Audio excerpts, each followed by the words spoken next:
If you were a farmer, you should consider nutrient trading for the simple fact that it's a good, positive thing to do. I think farmers will become interested. I think they'll work it into their toolbox of things along with cost share. These are actually new revenue sources that weren't around 10 years ago. This would give farmers just that opportunity maybe to increase their bottom line, increase profitability while, sustaining agriculture. Hello, I'm Pat Langenfelder, and I'm president of Maryland Farm Bureau. My family and I own and operate Grandview Farm here in Kent County, where we grow corn, soybeans, wheat, and barley, and we also have a swine operation. And I'm here to tell you about a new and exciting program at MDA called the Nutrient Trading Program. It is totally voluntary. It can bring new revenue sources to our farms, and it also will be helping us to enhance the water quality in the Chesapeake Bay. This can be a win-win situation. On one hand, we're helping to improve water quality in the bay, and on the other hand, we are helping to continue a viable ag industry in Maryland. The Chesapeake Bay is the largest estuary in the United States, and its watershed covers more than 64,000 square miles and encompasses parts of 6 states, including almost all of Maryland and the District of Columbia. The Bay is a vital economic, cultural, and ecological resource for Maryland and the nation as a whole, and in 2009, it was designated a national treasure. But the Bay has not been healthy for a long time. Excess nutrients and sediment have degraded the water quality, not only of the Bay, but also the hundreds of tributaries and streams that feed it. These nutrients come from many sources: wastewater treatment plants, lawns, parking lots, rooftops, farms, and the air. Everyone in the watershed plays a part in the Bay's pollution, and likewise, everyone must play a role in restoring it to health. Since the original Chesapeake Bay Agreement was signed almost 30 years ago, Marylanders have made significant changes that reduce the amounts of nitrogen and phosphorus entering the Bay. But the job is far from done, and even more reductions must be made if the Bay is to recover. Nutrient trading is one of a number of approaches to lowering the nutrient levels in the Bay. Like most water quality solutions, the goal of nutrient trading is to improve the health of the Chesapeake by reducing the excess nutrients leaving our cities, factories, and farms. 3 elements set nutrient trading apart. First, it is completely voluntary. Second, it is a source of revenue for those who can make further reductions in nutrients through plant conservation practices. And third, it offers a cost-effective alternative for meeting environmental regulations. If we think of this community as the state of Maryland, then the blue bar on the left represents the amount of nutrients that we collectively release into the Chesapeake Bay. While the Bay needs some level of nutrients to be healthy, currently those levels are too high for the Bay to thrive. The green line is the level of nutrients we must get back to for the Bay to recover. It's a tall order, but if all sectors work together, from farms to homes to factories, we will lower nutrients to a level that allows the Chesapeake Bay to flourish. Under Maryland's nutrient trading program, when a participating farmer or landowner adopts a conservation practice that reduces nutrient loads below the designated baseline, tradable credits are generated that can be certified by the Maryland Department of Agriculture. As new growth takes place and nutrient levels rise, these credits can be sold to other parties that find it economical to offset some of this new growth by paying farmers to implement conservation practices. This approach maintains a safe level of nutrients entering the Bay while producing profits for the seller and cost savings for the buyer. Nutrient trading creates an ongoing supply of renewable credits that can help to achieve water quality and other natural resource goals for the Chesapeake Bay.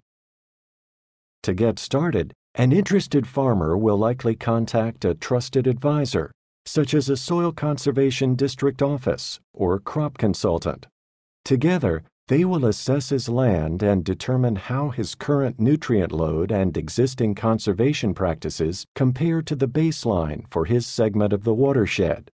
In this example, the farmer uses the Maryland Trading Program's online calculation tool. First, he enters information for the current year's crop. Then, he enters the 2 conservation practices that he has already adopted. These reductions bring him to the baseline of 8 pounds per acre. Anything he can reduce below this level could generate credits.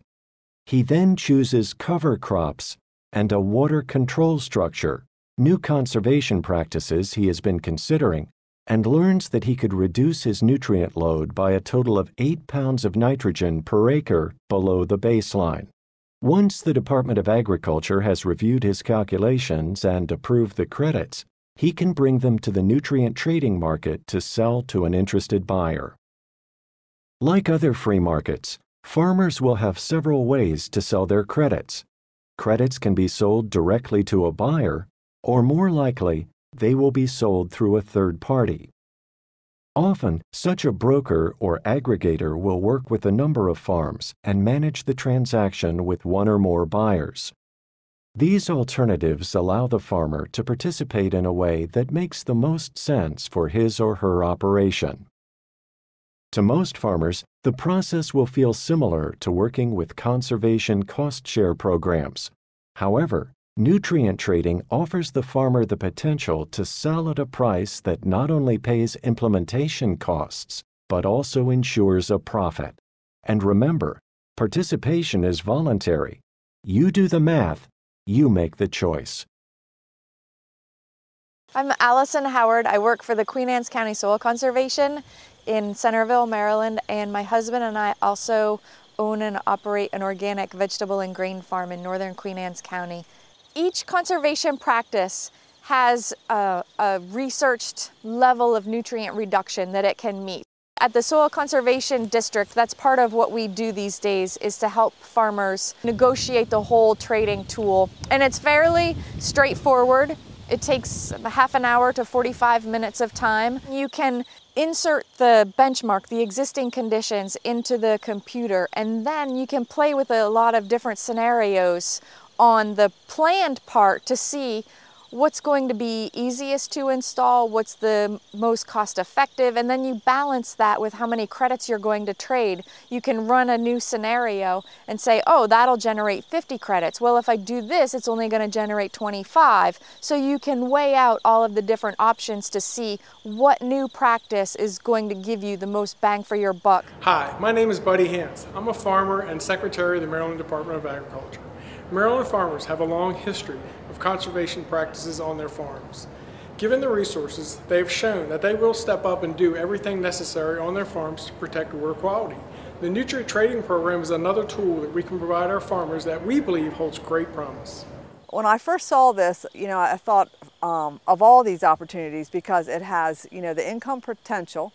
It certainly has the sustainability, and installing best management practice. These are things that farmers already do now. Hi, I'm Chip Bowling. I'm a farmer from Charles County, Maryland. I'm currently president of Maryland Grain Producers, and we grow corn, soybeans, barley, and wheat. Farmers are a type of group where they like to listen before they come out with an opinion, and I think it's up to people like Maryland Grain Producers, Farm Bureau, and Maryland Soybean Association. I think it's up to us to get the facts for farmers so that they can make an educated decision.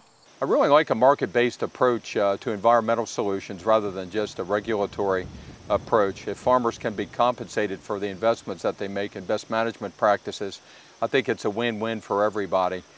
We get the BMP installed, the farmer's compensated for what he does, and everybody wins in that scenario. Farmers particularly know that we don't need to make a choice between clean water and a viable agriculture, that we can have both, and we insist on both. Nutrient trading is a new program that I believe is well worth looking into. I encourage any farmer interested in learning more about this program to contact their local Soil Conservation District office so that they have all the information they need to make the right decision for their operation.